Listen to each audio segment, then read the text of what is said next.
Assalamualaikum warahmatullahi wabarakatuh. Bismillahirrahmanirrahim. Alhamdulillahi rabbil alamin. Wa bihi nasta'inu ala umurid dunya waddin. Wassalatu wassalamu ala asyrafil anbiya'i wal mursalin.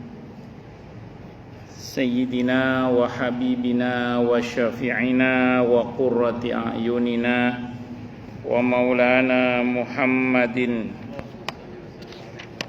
wa ala alihi wa ashabihi wa dzurriyyatihi ajma'in, amma ba'd. Ashhadu an la ilaha illallah wa ashhadu anna Muhammadar Rasulullah wa ufawwidhu amri ilallah. Innallaha basirum bil ibad. Hasbiyallahu la ilaha illa huwa alaihi tawakkaltu wa huwa rabbul arsyil azim. Qala Allah ta'ala fi kitabihil karim hikayatan an nabiyillahi Musa alaihi salam. Rabbi syrah li sadri wa yassir li amri wahlul 'uqdatam min lisani yafqahu qawli. Para alim, para asatid, para asatidah, para sepuh, para pini sepuh, para tokoh masyarakat, hadirin hadirat sekalian, hafizani wa hafizakumullah bil khusus segenap pengurus Masjid Jami' Al-Muhajirin, yang semoga pengurusnya dan jamaahnya semoga selalu dalam naungan rahmat, barokah, perlindungan serta bimbingan Allah Subhanahu wa taala. Amin, Allahumma amin, insyaallah. Allahumma inna nas'aluka ilman nafi'a wa rizqan thayyiba wa amalan mutaqabbala wa fatahallahu lana futuhal arifin. Allahumma inna na'udzubika min ilmin la yanfa' wa amalin la yurfa' wa qalbin la yakhsha' wa du'a'i la yusma'. Allahumma ati anfusana taqwaha wa zakkiha anta khairu man zakkaha anta waliyuha wa maulaha. Amin, Allahumma amin, insyaallah. Masih melanjutkan kajian kita kitab Matan Abi Syuja' karya Al-Qadhi Abi Syuja' rahimahullah rahmatan wasi'ah wa rahimallahu ulama al-muslimin. Qala al-musannif rahimahullahu ta'ala wa nafa'ana bihi wa bi'ulumihi fid dharain, amin. Bismillahirrahmanirrahim. Kitabun nikah. Ini bab atau kitab menerangkan tentang nikah, wa ma yata'allaqu bihi, dan apa-apa yang terkait dengan pernikahan, termasuk perceraian nanti dengan segala macam jenisnya, minal ahkami, dari beberapa hukum, wal qadaya, dan peradilan.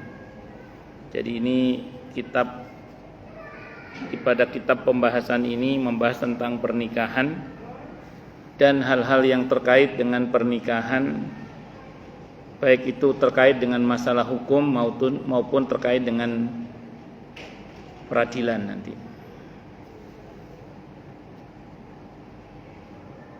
Nikah itu kalau dalam madhab Syafi'i itu al-aqdu, jadi akad. Maka kalau ada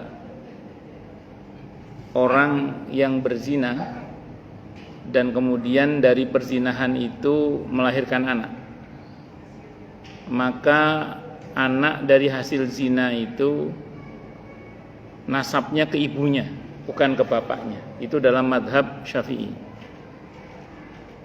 Kenapa? Karena perbuatan zina itu perbuatan batil. Perbuatan batil. Karena perbuatan batil ada kaidah yang berbunyi al-butlanu la athara fil hukmi. sesuatu yang batal tidak punya implikasi hukum. Makanya kalau ada orang berzina dan dalam perzinahan itu menghasilkan anak, anaknya nasabnya ke ibunya, bukan ke bapaknya. Sehingga bapaknya tidak berhak menjadi walinya, dan anaknya ini dia tidak mendapatkan waris dari bapaknya, dan sebaliknya juga bapak tidak mendapatkan waris dari anak zinanya ini, karena diperoleh dengan cara yang batil, tidak sesuai dengan akad yang benar. Sementara sesuatu yang batil itu tidak punya implikasi hukum. Itu kalau dalam madhab Syafi'i. Sedikit berbeda dengan madhab Syafi'i, itu madhab Hanafi. Kalau dalam madhab Hanafi, nikah itu jima', senggama itu. Sehingga kalau ada orang berzina terus menghasilkan anak, anaknya ini tidak bernasab ke bapaknya juga, kecuali bapak dan ibunya akad nikah, walaupun setelah akad cerai. Saya ulang, kalau dalam madhab Hanafi, kalau ada orang berzina dan menghasilkan anak, maka anaknya ini nasabnya tetap ke ibunya, bukan ke bapaknya, kecuali bapak ibunya akad nikah, walaupun setelah akad cerai. Jadi kecuali setelah perbuatan itu dia menikah, akad nikah, nasabnya ke bapaknya baru itu. Tapi kalau nggak ada akad nikah sama sekali tidak ada akad nikah di antara bapak ibunya itu, setelah itu maka nasabnya selamanya ke ibunya. Saya pernah kedatangan tamu di rumah saya, datang ke rumah. Beliau datang bersama putri pertamanya. Beliau cerita, kata saudara-saudaranya, pernikahan putrinya tidak sah karena walinya dia. Jadi beliau cerita gini, saya ini Ustadz, dulu belum ngaji, belum tahu ilmunya, tahun 90-an dia bilang itu. Nah, saya ini telah berbuat nista bersama istri saya, yang satu belum saya nikahi. Nah, walaupun setelah perbuatan itu saya menikah, Ustadz. Ada perkiraan saya, tapi dia tidak bisa memastikan. Saat kami menikah itu istri sudah hamil, Ustaz. Sehingga kemungkinan anak pertama ini dari hasil zina, bukan dari hasil setelah menikah. Kata dia gitu. Makanya saudara-saudara saya mengatakan, kemarin saya kan jadi wali atas anak saya ini, putri saya ini. Kata saudara-saudara saya, tidak sah pernikahan anak saya ini karena saya telah menjadi walinya, padahal ini anak dari hasil zina. Dia bilang gitu ke saya. Maka saya jawab, sependek yang saya pahami sih memang kalau dalam madhab Syafi'i nggak sah. Jadi saudaranya ada benernya juga. Kalau dia menjadi wali, padahal dia misalnya, maaf, anak ini hasil dari apa? Zina. Namun kalau kita menggunakan madhab Hanafi, kan nikah akhirnya kan? Ya sudah, nasabnya ke bapaknya. Itu kalau menggunakan madhab Hanafi. Nah, karena dia ragu kan dia ragu ini anak, kira-kira istri saya pas nikah itu sudah hamil atau belum, itu dia tidak bisa memastikan. Kalau itu yang terjadi, pakai pendapat Ibnu Abbas. Ada dalam Al-Fiqhul Islami wa Adillatu karya Syekh wa Zuhaili itu. Kalau begitu keadaannya ya, menggunakan pendapat Ibnu Abbas.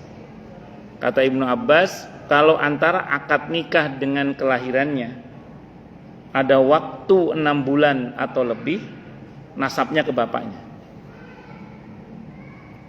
Tapi kalau antara akad nikah dengan kelahirannya kurang dari 6 bulan, nasabnya ke ibunya. Itu kalau pakai pendapat Ibnu Abbas. Kan tadi dia ragu, ini istri saya pas nikah itu hamil atau belum, itu dia tidak tahu dia. Kan tapi sudah berzina, dia bilang gitu. Tapi dia nggak tahu ini apakah sudah jadi atau belum anak ini. Maka jalan tengahnya, kalau mau pakai jalan tengah ya, itu kata Ibnu Abbas, kalau antara akad nikah dengan kelahirannya ada waktu 6 bulan atau lebih, nasabnya ke bapaknya. Tapi kalau antara akad nikah dengan kelahiran itu kurang dari 6 bulan, maka nasabnya ke ibunya. Itu kata Ibnu Abbas. Tapi kalau yang paling ringan pakai pendapat Imam Hanafi, asal nikah ya sudah, nasabnya ke bapaknya sudah. Asal nikah sudah. Tapi kalau tidak ada pernikahan sama sekali, al-butlanu la asthara fil hukmi. Sesuatu yang batil tidak punya implikasi hukum. Sehingga pernah ada kasus itu, seorang wanita dia akan menikah. Bapak biologisnya itu bukan bapak yang sah dari hasil pernikahan. Sementara dia pengen bapaknya jadi walinya. Ibunya janda. Terus disarankan oleh seorang ustadz, ya udah akad nikah aja. Bapak ibunya, walaupun nanti setelah akad cerai, tidak apa-apa, supaya nanti bapaknya bisa jadi wali untuk dia. Pakai madhab Hanafi tadi. Pakai madhab apa? Hanafi. Tapi kita sedang tidak bicara perbandingan madhab, kita balik ke madhab Syafi'i ya. Jadi al-aqdu akad. Berarti kalau anak hasil zina, ya bapaknya tidak bisa jadi wali. Walinya siapa tadi? Wali hakim berarti. Hakim itu adalah waliun liman la waliyalah. Jadi hakim itu adalah as-sultan waliun liman la waliyalah. Itu seperti itu. Kalau yang ragu tadi, memang sih zina, tapi kan belum tentu hamil. Kira-kira pas nikah itu hamil apa tidak? Ragu-ragu dia. Nah, maka ukurannya adalah ketika akad hingga kelahiran ada waktu 6 bulan atau lebih, nasabnya ke bapaknya. Kalau antara akad dengan kelahiran kurang dari 6 bulan, nasabnya ke ibunya. Itu jalan tengah yang disampaikan oleh Ibnu Abbas radhiyallahu anhuma atau kama qala. Allahu akbar. Makanya hati-hati dengan pernikahan. An-nikahu, adapun nikah adalah mustahabun, disunnahkan, liman yahtaju ilaihi, liman bagi siapapun yahtaju yang dia butuh, ilaihi kepada menikah. Jadi hukum asalnya menikah itu adalah sunnah bagi siapapun yang membutuhkannya. Itu hukum asalnya. Ini didasarkan dalla ala dalika, dalla telah menunjukkan ala dalika atas sunnahnya itu adalah ayatun, beberapa ayat. Minha, di antara ayat itu adalah qauluhu ta'ala, firman Allah Ta'ala di surah An-Nur ayat 32 itu. Wa ankihul ayyama minkum wassalihina min ibadikum wa imaikum iyakunu fuqara yughnihimullahu min fadli. Nikahkanlah orang-orang yang masih bujangan. Maksudnya bujangan itu belum punya pasangan maksudnya ya. Dari kalangan dan orang-orang yang soleh dari budak laki-laki maupun budak perempuan kalian. Jika mereka fakir, maka Allah akan mencukupi mereka dari karunia-Nya, hingga akhir ayat. Jadi ayat ini menegaskan, memerintahkan ya untuk agar kita ini menikahkan, terutama anak-anak muda yang belum menikah. Itu menarik ya. Ayat ini menggunakan fi'il muta'addi. Af'ala yuf'ilu wa ankihul ayyama minkum. Fi'il muta'addi itu kan fi'il yang membutuhkan maf'ul secara langsung. Jadi fi'il kata aktif ini. Jadi orang tua itu harus mendorong anaknya untuk menikah kalau belum menikah. Jadi kalau untuk yang belum menikah, kita sebagai orang tua harus mendorong anaknya untuk menikah. Tentu kalau sudah waktunya menikah, harus didorong. Karena kadang ya namanya belum pernah merasakan kan, jadi kadang ya rodok-rodok, kadang harus agak didorong untuk menikah. Karena kalau udah 25 misalnya nggak segera didorong untuk menikah, itu nggak terasa tahu-tahu udah 30 aja. Masa 30 tahun hanya dipakai untuk kencing aja kan ya nggak enak. Makanya harus didorong untuk menikah. Wa ankihul ayyama minkum. Dan tidak usah khawatir di sini. Kalau misalnya fakir, asal niat nikahnya benar dan cara nikahnya benar dan dijalani pernikahan dengan benar, enggak usah khawatir. Iyakunu fuqara'a yughnihimullah min fadli. Allah akan cukupi dengan anugerahnya. Enggak usah khawatir. Asal nikahnya niatnya benar karena Allah, dijalankan nikah, dilakukan pernikahan itu dengan cara yang benar dan dijalani dengan cara yang benar. Enggak usah khawatir. Iyakunu fuqara'a yughnihimullahu min fadli. Enggak usah khawatir. Pokoknya niat nikahnya benar, terus cara nikahnya juga benar dan dijalaninya pernikahan itu dengan cara yang benar. Enggak usah khawatir. Kurang-kurangnya ditutup oleh Allah Subhanahu wa taala. Insyaallah. Itu seperti itu. Makanya ada orang yang nanya gini. Saya belum berani nikah karena belum punya pekerjaan. Ada kiai itu jawabannya gini. Yang betul itu cari rumput dulu apa beli kambing dulu? Kata kiai itu gitu. Yang betul itu loh, cari rumput dulu apa beli kambing dulu? Ya, durung ana wedhuse golek napa? Rumput apa ada kambing dulu baru cari rumput. Kalau kata kiai-kiai itu gitu. Ya wes, nikah dulu aja, nanti Allah yang kasih jalan. Tapi dengan catatan ya, niat nikahnya benar karena Allah. Terus dijalani nikah itu dengan baik dan benar. Dan cara nikahnya juga harus benar. Syarat rukunnya terpenuhi. Udah, insyaallah. Nun sewu nggih, kalau ada orang menjalani pernikahan kok nun sewu, munda abot misalnya. Kok rasanya itu terseok-seok. Ini misalnya, mohon maaf. Ini coba dicek yang pertama dulu nikah niatnya apa, dicek lagi. Kalau motivasinya dulu karena gantengnya, karena kumisnya, karena dompetnya, karena rayuan gombalnya. Karena kan ada yang mengatakan cinta itu diperoleh dengan cara perhatian tapi dirawat dengan penghasilan. Nah ini misalnya. Itu coba ditobati. Ini non sewu nggih, sependek yang saya ketahui ini dari konselingan beberapa pengantin lawas dengan saya. Itu kalau mereka konsultasi terkait masalah rumah tangga, itu di antara yang saya tanya pertama itu adalah dulu Anda nikah karena apa? Saya tanya gitu. Betul, jawaban itu macam-macam. Saya bilang, yaudah itu salah-salah niat itu ditobati. Sekarang tajdidun niyah, niatnya diperbaharui. Saya tidak mengatakan tajdidun nikah, tapi tajdidun niyah. Diperbarui niatnya, nikah ini karena Allah.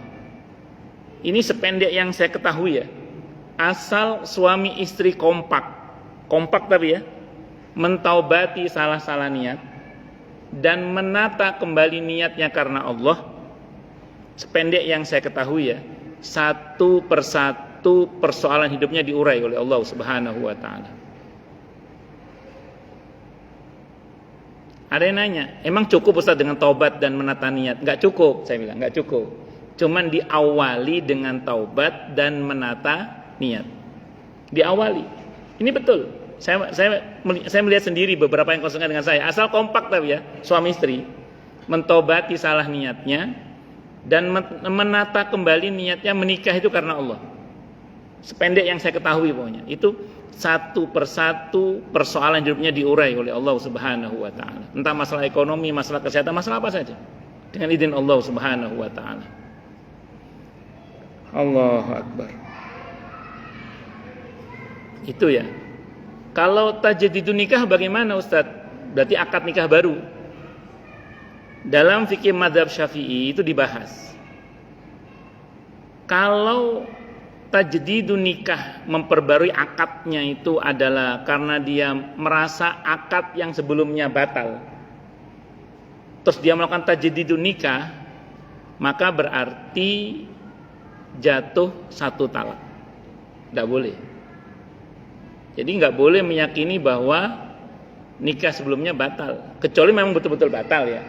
Tapi kalau dia merasa batal, khawatir batal atau apa gitu, terus kemudian dia tajdid, berarti jatuh satu talak, nggak boleh. Tapi kalau kemudian dia enggak kok, saya cuma mau bangun nikah, mau bangun nikah. Saya meyakini nikah saya sebelumnya itu sudah sah kok, sudah sah. Tapi saya ingin memperbarui nikah saja, supaya terasa pengantin baru lagi. Kalau begitu dalam fikih madzhab Syafi'i boleh, tidak apa-apa. Nanti akad baru, mahar baru, maharnya baru, minta mahar lagi, mahar baru. Nah, terus wali, kalau wali sebelumnya nggak ada, ya wali baru, saksi baru, akad nikah baru, namanya tajdidun nikah.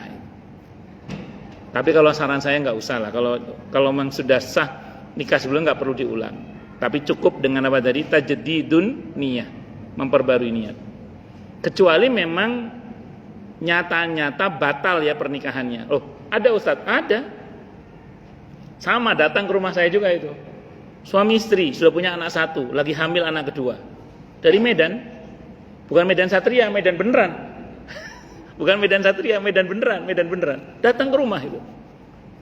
Nanya, Ustadz, saya baru tahu kalau ternyata ayah saya yang menikahkan saya menjadi wali saya ternyata bukan bapak kandung saya, Ustadz.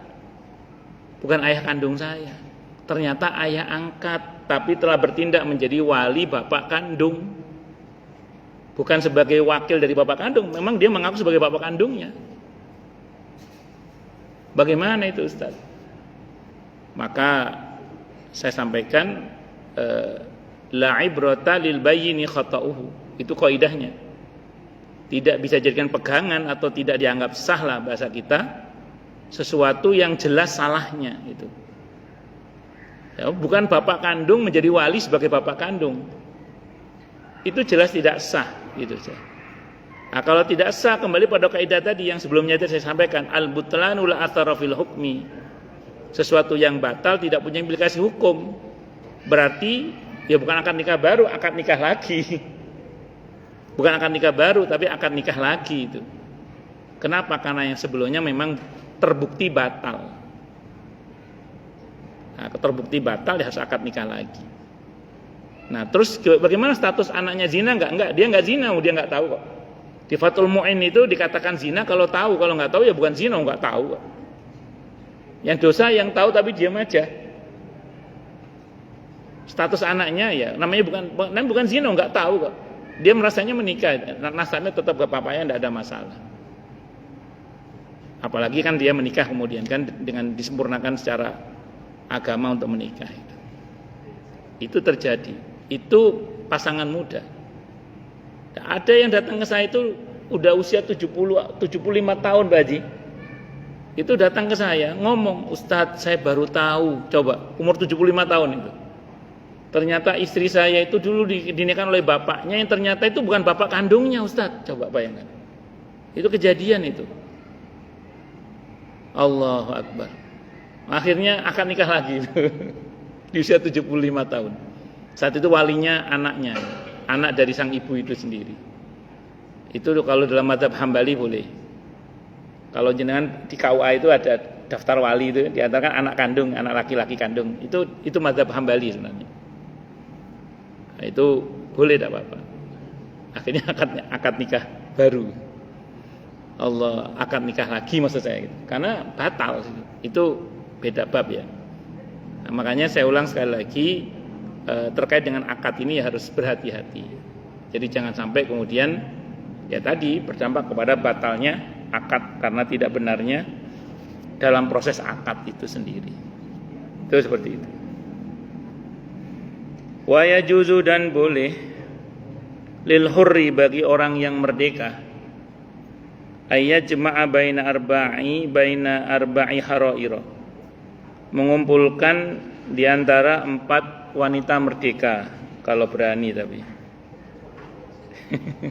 Jadi laki-laki merdeka boleh menikahi wanita merdeka berapa? 4 kalau berani, atau kalau punya nyali.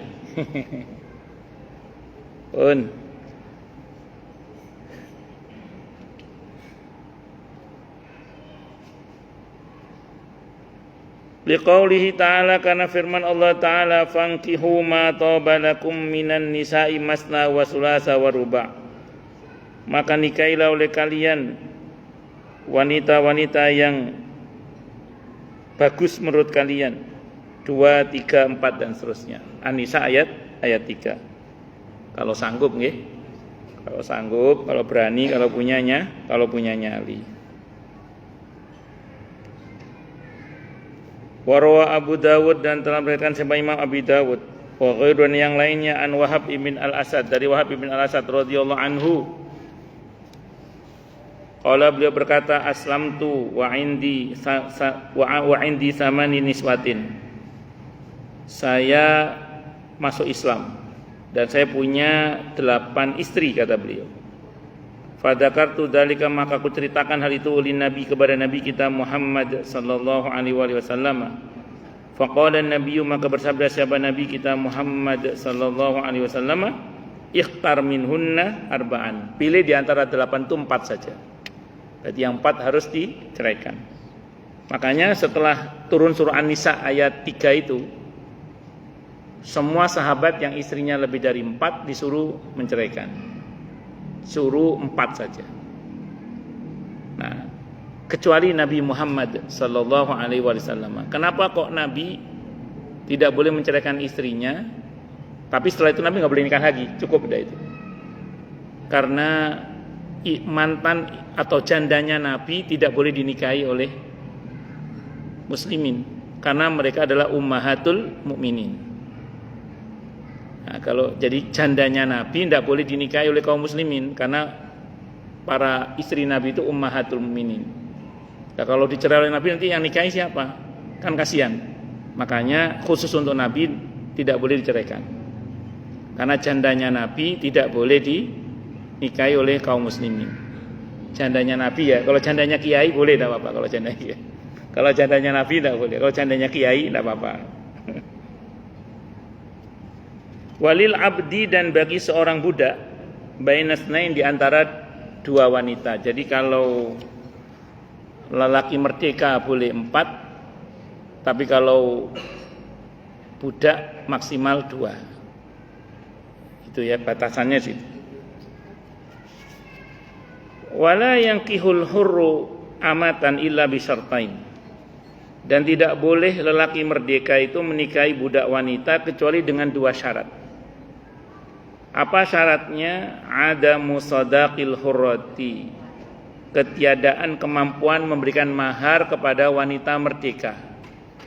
Kalau di sini mungkin kita mikir mosok gak mampu, karena di sini kan relatif mahar itu terjangkau lah, relatif ya.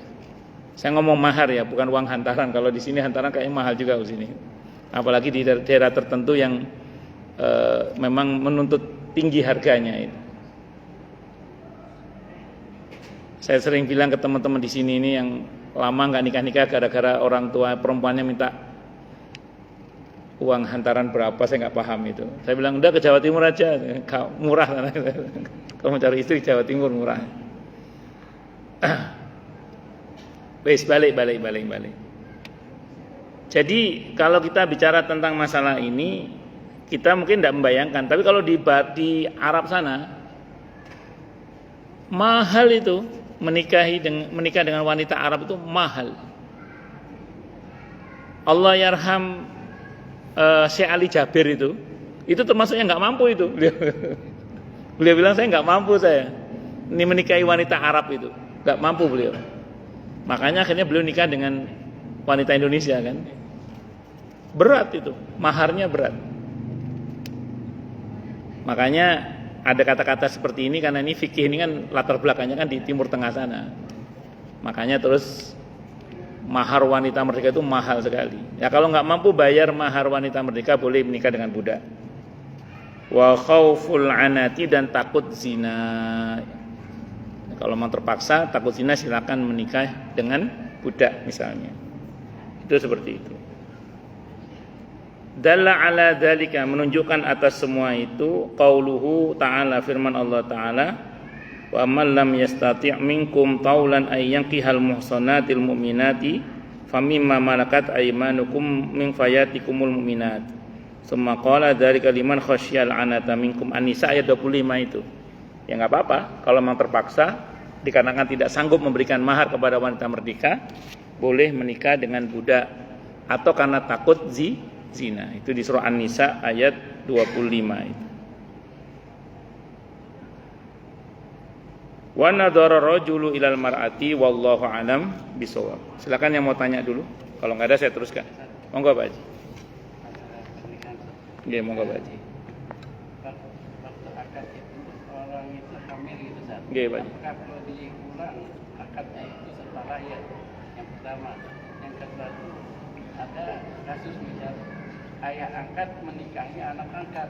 Apakah itu sah pernikahan? Ayah angkat menikahi anak angkat. Baik. Yang pertama dulu ya.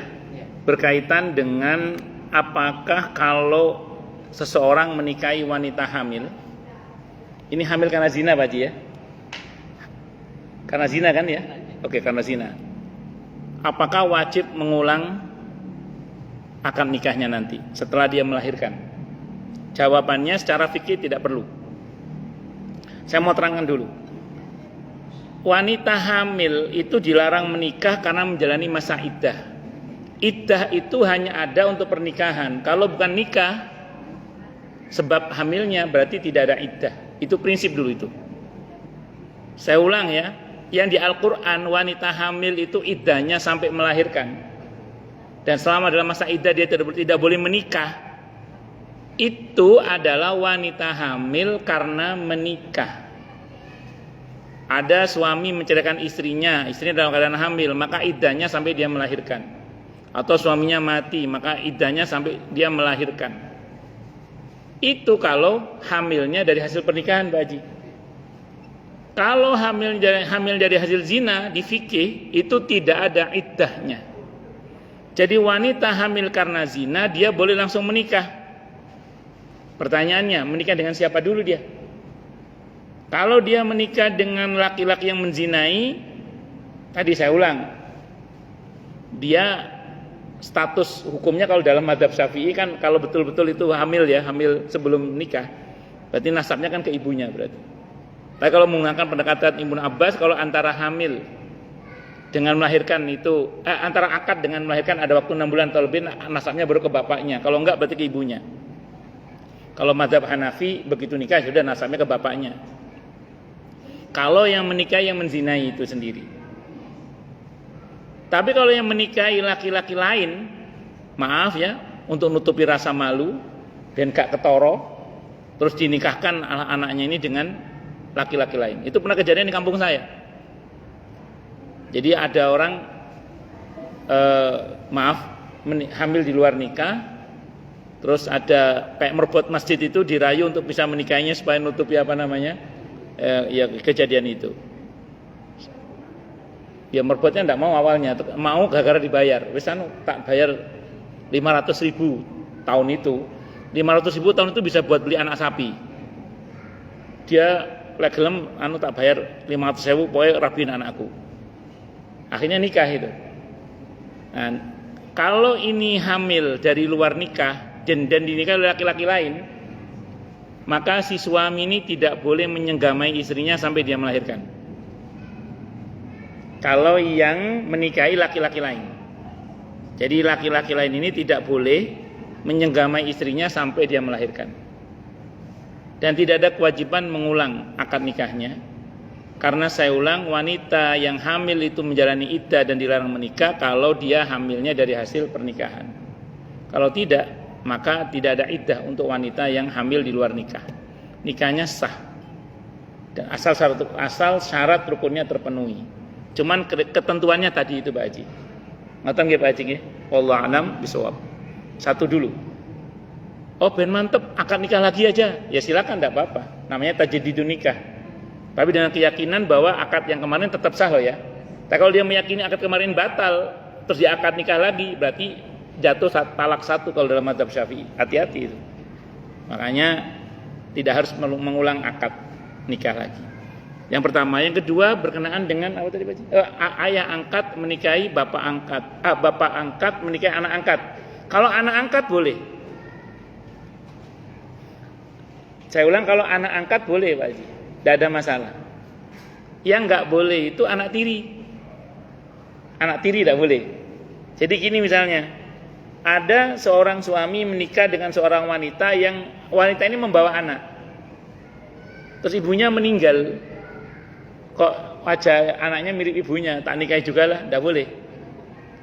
Kalau si bapak dan si ibu ini sudah senggama. Saya ulang ya. Kalau si bapak dan si ibu ini sudah senggama, maka anaknya si ibu ini mahram selamanya. Anak tiri itu mahram selamanya. Kalau si bapak dan si ibu ini senggama. Tapi kalau tidak ada senggama, boleh Pak Haji. Itu ketentuan Al-Qur'annya begitu. Jadi kalau belum terjadi senggama boleh. Tapi kalau sudah terjadi senggama tidak boleh.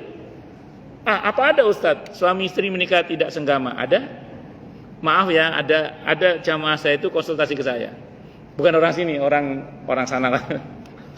Beliau nanya ke saya sampaikan karena beliau nanya di depan umum sih. Jadi beliau merasa tidak malu juga karena bagi beliau ya ini masalah hukum, saya sampaikan aja kata beliau. Beliau ngomong gini, kata beliau kan istrinya meninggal beliau itu. Saya ini butuh teman Ustadz, tapi usia saya udah nggak muda lagi, beliau udah tua beliau. Maaf Ustadz, saya akan menikah seorang wanita, tapi saya nggak bisa begitu Ustadz. Maaf ya nggak bisa senggama, dia bilang gitu. Nah, saya bilang, Bapak ngomong sama calon istri Bapak, ngomong Ustadz, mau dia, mau Ustadz. Duitnya banyak kali Pak ya, mau dia. Terus bagaimana hubungan istri saya sama anak-anak saya, dia bilang gitu. Maaf Pak, saya bilang gitu. Kalau Bapak tidak pernah senggama dengan istri sama sekali, maka istri Bapak dengan anak Bapak itu bukan mahram, sehingga suatu saat kalau Bapak meninggal, anak Bapak laki-laki bisa menikah sama ibu tirinya. Atau Bapak menikah sama anak tiri Bapak kalau si istri banyak. Karena tidak terjadi senggama. Makanya maaf, harus terjadi senggama. Kalau anak tiri nggih Pak Haji nggih, tapi kalau anak angkat boleh enggak apa-apa. Saya kira ingat wallahu a'lam bishawab. Monggo yang lain silakan kalau ada. Monggo Pak Ustaz Sahabuddin.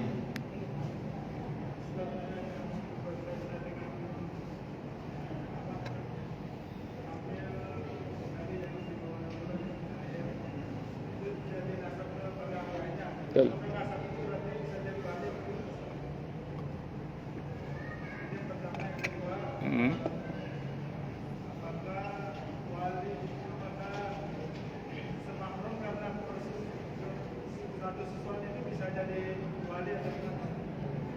Bagus. Yang pertama dulu berkaitan dengan anak dari hasil di luar pernikahan, zina, anak zina. Terus kemudian bapaknya menikahi ibunya gitu ya. Terus pakai kaidahnya Ibnu Abbas, antara kelahiran dan akad ada waktu 6 bulan atau lebih, itu maksudnya. Apakah berarti juga nanti si bapak ini bisa menjadi walinya? Iya bisa. Jadi kalau antara akad nikah dengan kelahirannya ada waktu 6 bulan atau lebih, nasabnya ke bapaknya, berarti bapaknya bisa jadi wali. Kalau dia anaknya perempuan, termasuk bisa mendapatkan warisan. Kalau menggunakan kaidahnya Ibnu Abbas ini ya, itu seperti kalau antara kelahiran dan akad ada waktu 6 bulan atau lebih tapi kalau kurang dari 6 bulan tidak bisa. Jadi yang dimaksud nasabnya ke bapaknya berarti bisa menjadi walinya, termasuk bisa jadi walinya. Bisa dimengerti ya? Satu. Yang kedua, apakah saudara persusuan itu bisa menjadi wali? Saya belum tahu, tapi sependek yang saya tahu dalam daftar perwalian itu kok nggak ada. Jadi bukan tidak ada, saya belum tahu saya lebih tepatnya. Tapi sependek yang saya pelajari kok nggak ada gitu loh maksud saya gitu. Untuk saudara sesusuan ya, itu. Tapi kalau saudara yang sedarah, walaupun agak jauh itu masih mungkin dari cabang laki-laki tapi. Seperti misalnya di Jawa itu ada namanya pancerwali. Pancerwali itu gini, saya ini kan punya adik laki-laki. Adik laki-laki saya itu punya anak perempuan. Anak saya itu sepupuan dengan anaknya adik saya. Kan sepupuan, itu boleh menikah. Tapi anak saya juga bisa jadi wali bagi dia kalau bapaknya nggak ada. Jadi kalau bapaknya nggak ada, atau ya bapaknya nggak ada misalnya, terus anak saya jadi walinya boleh, karena namanya pancerwali. Padahal sepupu itu bisa. Atau nanti anak laki-lakinya anak saya, itu juga bisa kalau misalnya diberi panjang umur itu bisa itu. Jadi agak jauh gitu, tidak ada masalah. Itu nasab itu. Itu namanya nasab. Kalau karena sesusuan, saya belum tahu, lebih tepatnya saya belum tahu, tapi sependek yang saya pelajari kok belum pernah baca saya itu. Ngaten nggih, wallahu a'lam bishawab. Nggih, monggo silakan yang lain. Kalau ada. Kalau ada. Tapi nanti insyaallah ada pembahasan tentang perwalian di sini, insyaallah. Oke, monggo Pak, monggo. Waalaikumsalam warahmatullahi wabarakatuh.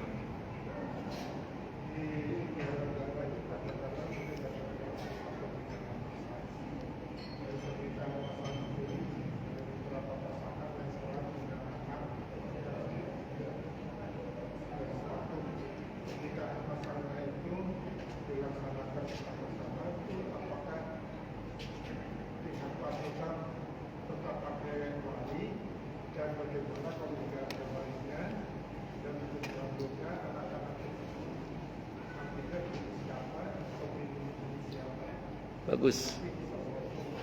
Waalaikumsalam warahmatullahi wabarakatuh.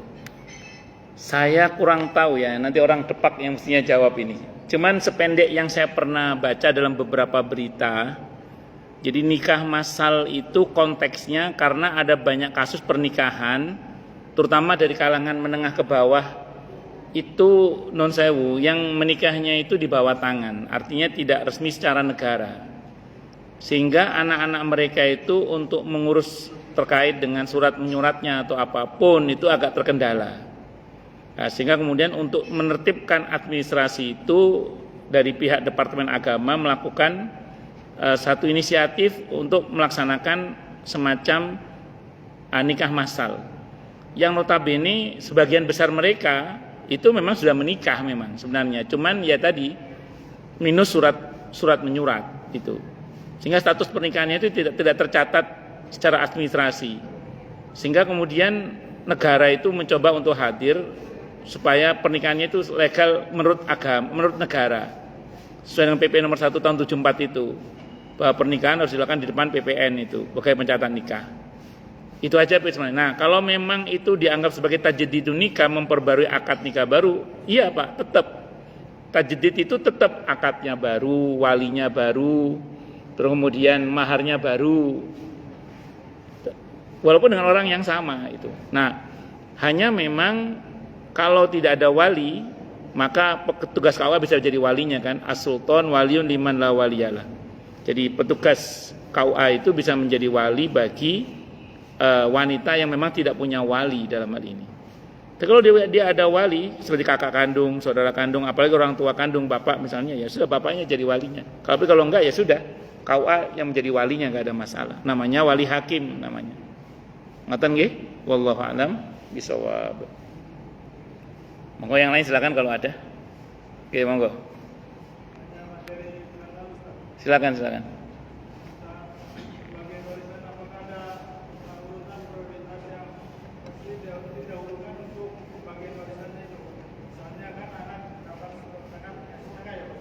Terus. Kemudian istri dapat 1/8. Seperlapan. Kalau misalnya kita dahulukan istri kan lebih banyak biasanya kan dari antara 1/8 dibagi 1/6 kan lebih banyak. Kalau dibandingkan dia jadi urutan kedua misalnya setelah dibagi akan setengah dia lebih dapat sedikit dari sebelumnya. Maaf ya. Ya gini, ntar. Pak Sahabuddin kan putrinya 1. Betul ya? Putri 1 atau ada yang lain, Pak? 1 ya, 1. Mungkin ada yang lain. Putri 1, istri 1, bapak. Sampai sini berarti gini Pak Sahabuddin. Dalam pembagian waris ini berarti saudara kandung bapak kalau ada, termasuk saudara kandung ibu kalau ada, siapa yang meninggal kita tidak tahu. Itu dalam hal ini mendapat bagian waris. Misalnya taruhlah bapak yang meninggal, saya doakan panjang umur yang barakah halafiah amin insyaallah. Misalnya gini, bapak yang meninggal, berarti istri itu mendapat bagian 1/8 karena ada anak. Nah, sementara anak perempuan 1 tunggal itu separuh. Berarti ada sisa. Iya, sisa ini nanti untuk saudara kandung bapak. Kalau saudara bapak kandung laki ada perempuan, maka sisanya untuk mereka dengan ketentuan saudara laki-laki 2 kali bagian saudari perempuan. Itu dulu. Nah, kemarin sudah kita bahas yang dibagi waris itu yang betul-betul harta peninggalan bapak setelah 1 dibayarkan biaya pemakamannya, ditunaikan hutangnya dan wasiatnya. Itu dulu. Dan tidak dibagi waris yang sudah dipindahkan termasuk kepada istri. Misalnya semasa dalam perjalanan pernikahan ini ada beberapa yang sudah bapak berikan kepada istri sebagai nafkah. Ada beberapa yang sudah bapak berikan kepada istri sebagai hadiah. Ada beberapa yang sudah bapak berikan kepada istri sebagai hibah misalnya.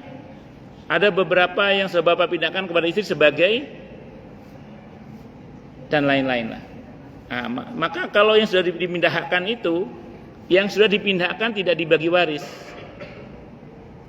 Kalau dalam perjalanan pernikahan bapak ada usaha bersama dengan istri yang sepatutnya dibagi 2 hasilnya, maka itu dibagi 2 dulu. Tidak bisa langsung dibagi waris, tidak bisa. Kenapa? Karena dalam bekerja itu ada 2 orang yang bekerja. Itu yang kemarin saya bilang akad syirkah itu. Ada bekerja sama. Maka itu tidak bisa semena-mena langsung dibagi waris. Dan kalau seorang suami mangkir dari memberikan nafkah kepada istrinya, kalau di fikih sunnah itu dihitung utang itu. Dihitung utang. Nah, makanya sependek yang saya pahami dalam pembagian waris itu seperti itu. Dan istri itu termasuk yang mendapat bagian pasti. Termasuk anak perempuan itu mendapat bagian pasti itu. Ini termasuk ring 1 ini, Pak. Anak istri itu ring 1 itu termasuk. Nah, cuman pembagian waris itu seperti itu. Tidak ujuk-ujuk mak jegaklik mak bedunduk tiba-tiba langsung dibagi semua, enggak. Ada rincian-rinciannya tadi itu. Apakah jawaban saya sudah mengena atau belum mengena? Belum mengena. Habis aja ya. Atau nanti kita ngobrol. Jadi karena ini isya ya, kita tutup dengan hamdalah. Alhamdulillahirabbil alamin. Subhanakallahumma bihamdika asyhadu an la ilaha illa anta astaghfiruka wa atubu ilaik. Sallallahu alaihi Muhammad wa ala alihi wasallam. Saya mohon maaf. Wassalamualaikum warahmatullahi wabarakatuh.